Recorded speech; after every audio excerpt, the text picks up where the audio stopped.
Welcome back. We're still talking about curbing electoral violence. So, Mr. Otunye, I was talking about people who are, for instance, in the last election, I talked about some that were arrested, cases of violence, electoral violence. And then I talked about a member of the House of Representatives now who was caught. I mean, we got some pictures. And one of the pictures we got was a member of the House of Representatives caught with PVCs. He was sitting on the floor, caught with PVCs. Now, he is in the house. He's earning from the nation's keep. So, where there is no punishment, it looks as if there's no punishment for just do that. Electoral offenses. Yes, I think there is no political will. You know, he said something about the mindset thing. You know, I think we should start from there because really, if there's a change of mindset, and the key thing there is voter education. Now the government might not do this because I mean they benefit from what's going on. They probably will not do it. So we are left with the media, we're left with civil society groups, we're left with NGOs, and then he mentioned families. So I think that we should start from there. Okay, for example, in 2011, was it 2011? Yes, when they had the violence and all that. In Kano. Yes. In the northern part. A committee was set up, headed by Mohammed Uwais, to investigate the violence and all that during the election, and they submitted a report. What happened? Part of the recommendation was that they should set up an electoral offences tribunal. It never came till today. It didn't happen. So that was 2011. In 2015, Jonathan set up a tribunal as well to investigate the immediate and remote causes of the violence, headed by one Lemu, I think, and then the same recommendation as well. Let us have an electoral offences commission, okay. And then the tribunal. That paper was dumped. Now, in that report, over 900 and something people were killed. Over 600 and something people were injured. Over 800 and something were injured. About 600 and some people were arrested. My friend's son barely escaped with his life. People were arrested. And after a while, there was no diligent prosecution, and then they were let go.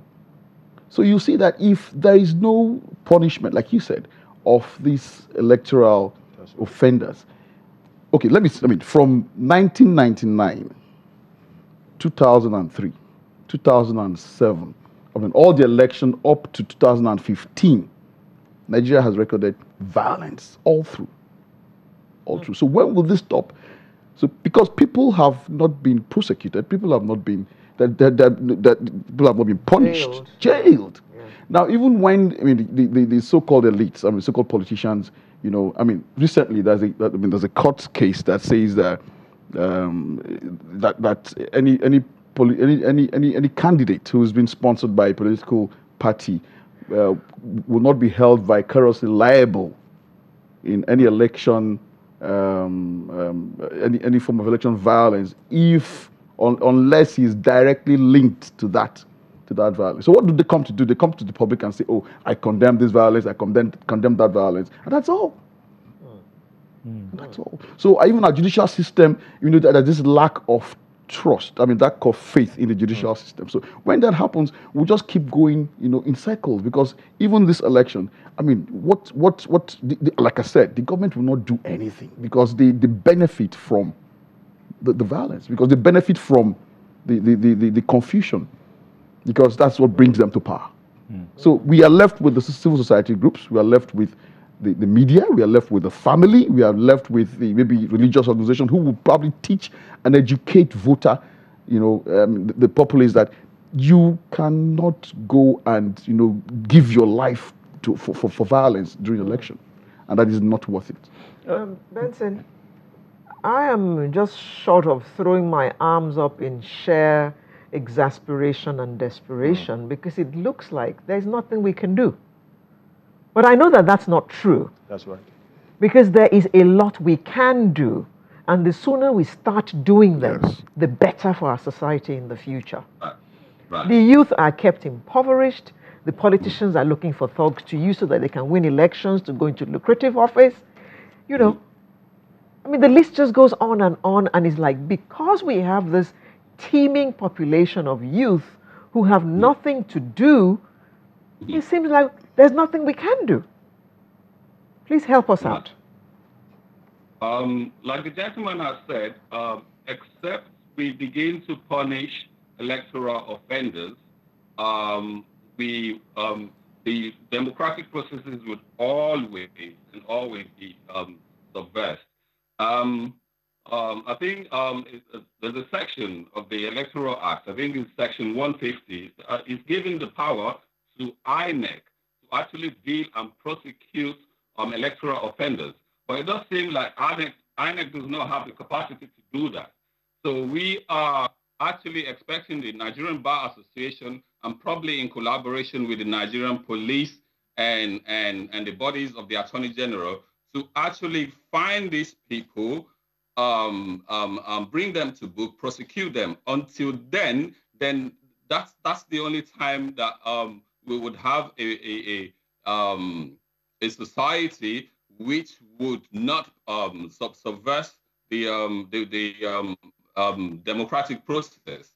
And also, I would assume that we should learn from every electoral process and every election. We should actually have probably a database of election violence.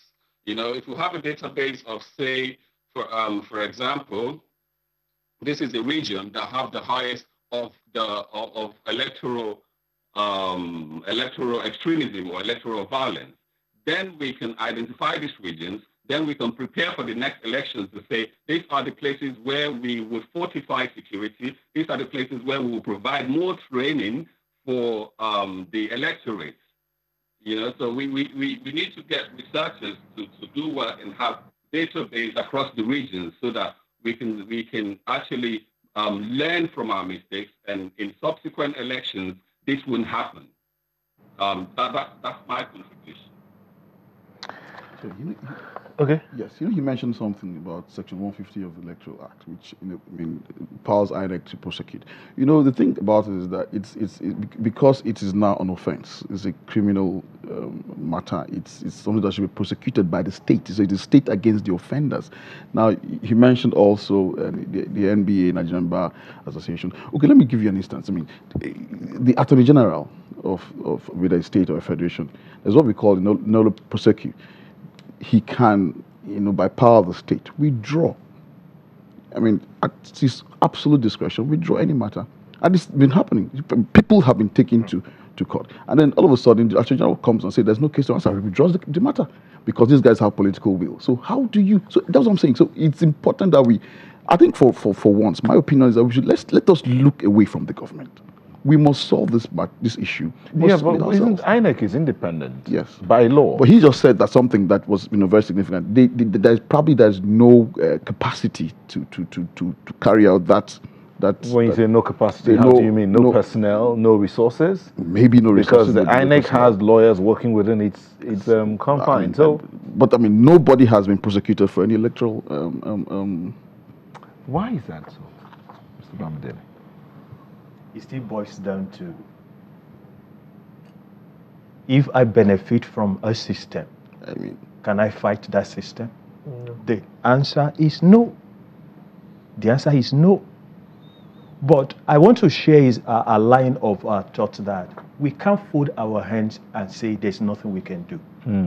I think one of the things we can do is for all of us, especially those of us who think, let them be doing what they are doing. It does not concern me.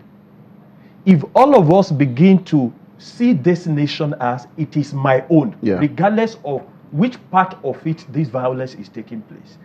I've always, said to people, if you go to the bank and you present your check, you say, give me 100,000 naira. And you're meant to be paid with a pack of 1,000 naira note. I think that would be 100 pieces. Am I correct? Yeah. If the counter counts 99 and gives it to you, definitely you will not collect it because you will say it is incomplete. And I was just wondering, if you and I can walk up to that young man, I take it as a responsibility. I know this